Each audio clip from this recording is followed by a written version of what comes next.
The first part is her intent and willingness to learn and grow, and her curious mind. So, what came so striking to me is at that small age, she is hungry for knowledge. She wants to know, she wants to learn.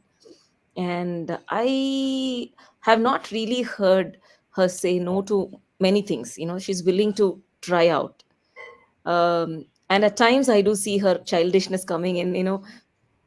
She gets baffled and scared to try something new, but that's a very minuscule part of the entire 1.5 months internship or so. But predominantly I see her as someone who's willing to learn, who's willing to do, who's willing to try. To put it in one word, I'm quite impressed. For someone who's self-learned, who's self-taught, or who's self-grown, I'm quite impressed. At this age of 16 plus, she's able to well articulate her thoughts, and put it in words. Because the thing that surprised me was, even though on the job I kept, um, I taught her a few things, and you know, but I've never put in a video, or I haven't blogged or done anything per se on my learnings or how I can help others. But when Srijani put out what she learned, then I said, "Oh wow, this is very beautifully, uh, displayed or captured, and this could help too many people." That actually triggered or has created a wish to create something for the people who are willing to learn. Because I remember 12 years odd before, when I started, there was hardly any YouTube videos or help available then. So pretty much getting self-taught is not an easy job. And mm, if we could be of help for others, nothing like it. So on that space, uh, again, that is also another good trait, I see in her, that she's willing to share as well. It's not like she learns something and she wants to keep it within herself. No, she's willing to share it with the world, she's willing to share it to the community. That's very impressive. I'm in awe of the way she is molded, or she has grown until now, and the way she's moving. If you give her an idea, she's able to implement it. So that's her strength. Certain things, she literally surprises me.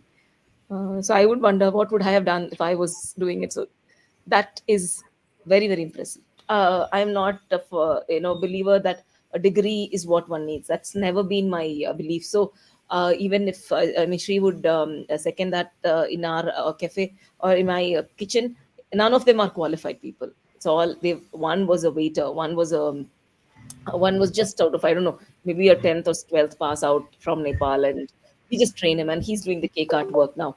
So and the other person used to be working in Packers and Movers, and he's our the main person who's actually heading the operations. So that way, as long as someone's willing to learn and work and contribute, I think I wouldn't hesitate, as long as they can exhibit their potential and their willingness to learn. So I think every owner looks up for the interest, and so interest and their work proves that that's you know more than uh, more than an additional or added value that I would be willing to invest on, no doubt about it. Okay. Because I have hired staff, but they come and then they just put their hands at the back, and then, even though they have degrees and qualification and courses, I've had experiences either way. So I'm more um, inclined towards skilled, using skilled labors, or I mean, I'm using the word because it's from predominantly used in the industry, but it's called skilled workers or skilled laborers, meaning people who have the skill set but not a degree. That's still an added value. I think most of the entrepreneurs prefer that, because at the end of the day, what counts is the output and not it's quite an impressive environment. And if Srijani can make a career out of this, from in this way, the way she's learned, that's brilliant. And I'm sure she's heading there. So you mentors are there who can give them directions and guidance. And I was super impressed at this, because I've not heard of a community like this. So I was even telling Shri, if there's a way that we can also contribute in some form, be it